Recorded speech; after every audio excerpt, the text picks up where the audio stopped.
curva aqui. Então, como é que a gente faz para ajustar um modelo, vamos dizer assim, um ajuste de curva generalizado, ou seja, ajustar qualquer tipo de curva, né, a um conjunto de dados, né, seja qual for o tipo de função que eu quero ajustar. Primeiro, vamos entender o que a gente quer no ajuste de curva. No ajuste de curva é o seguinte, ó. Se você der uma olhada no slide, normalmente o que você tem de dados, né? Você tem os valores no eixo X e os valores no eixo Y.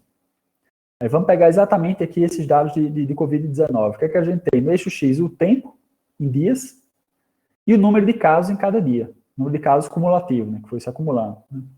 Então, no eixo X, o tempo, no eixo Y, o número de casos.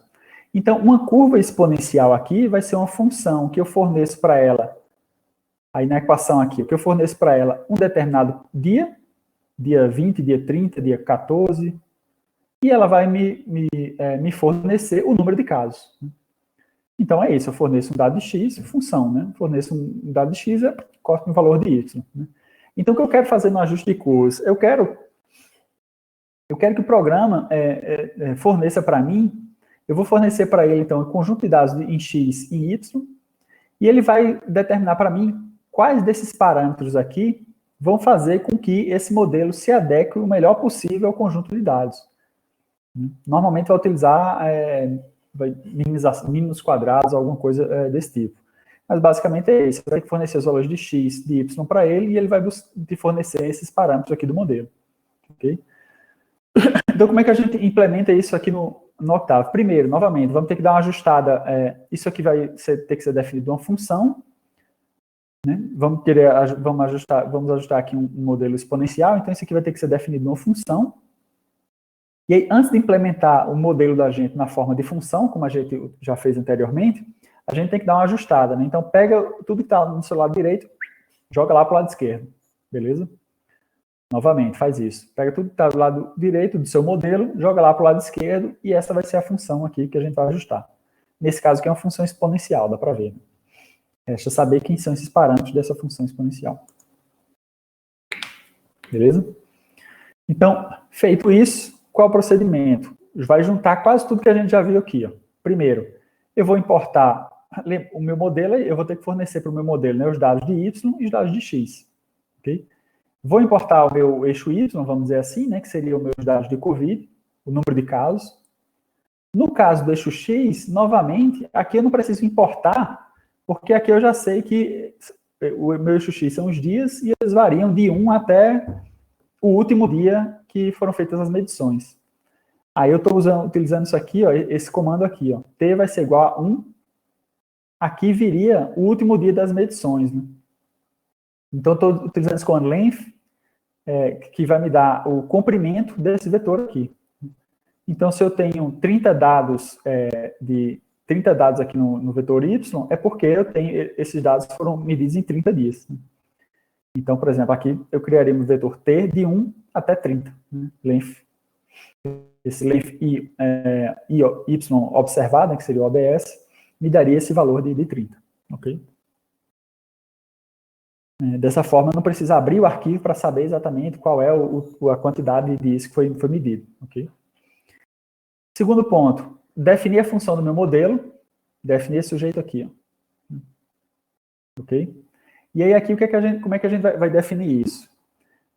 Vou chamar essa modelo, vai ser o meu modelo. Aí, novamente, né, vou definir aqui quais são as variáveis desconhecidas dessa função. Né? Aí, observa o seguinte. Quem, nesse instante aqui, nessa situação, é desconhecido? O desconhecido aqui ó, é P1 e P2. Ó. Porque os valores do tempo e do número de casos eu já vou fornecer. Então, minha função é só função de P. Aí, aqui, novamente, eu estou deixando um pouco mais complexa a estrutura. Eu podia colocar duas variáveis aqui, P1, P2. Mas eu escolhi fazer o seguinte, eu colocar P índice 1, P índice 2. Okay? Ele entende da mesma forma. Então, ele entende, colocando dessa forma aqui, ó, P índice 1, P índice 2, ele já entende que isso aqui vai ficar na primeira linha e primeira coluna de P, e aqui na segunda linha de P. Ok? Mas, novamente, eu poderia colocar aqui A, B, A e B aqui, sem problema. Ok? Feito isso, definida aqui minha função, outro ponto, observe que, como aqui eu disse, ó, a única coisa desconhecida aqui são esses dois parâmetros P, né? Beleza.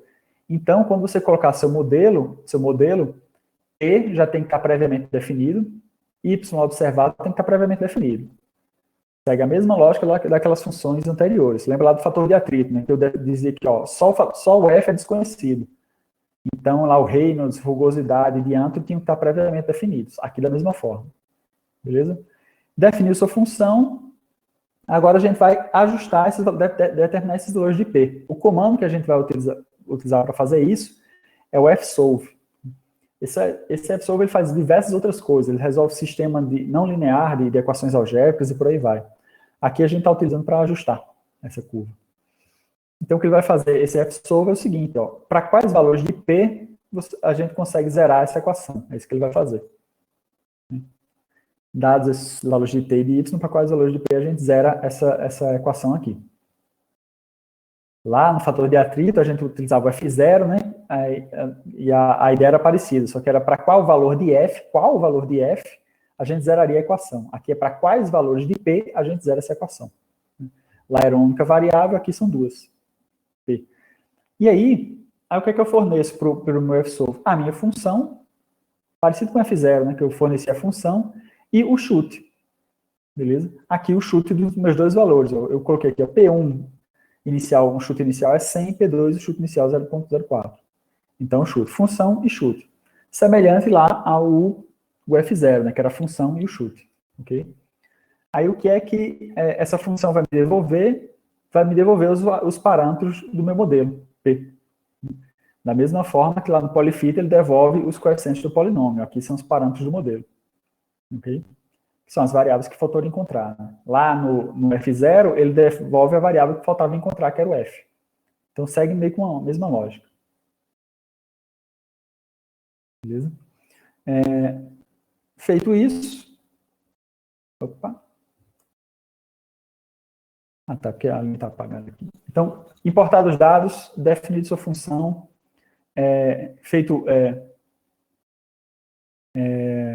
ajustado o seu modelo, né? Depois disso, o ponto é utilizar o modelo, né? E aí, como é que a gente utiliza os coeficientes do modelo, né?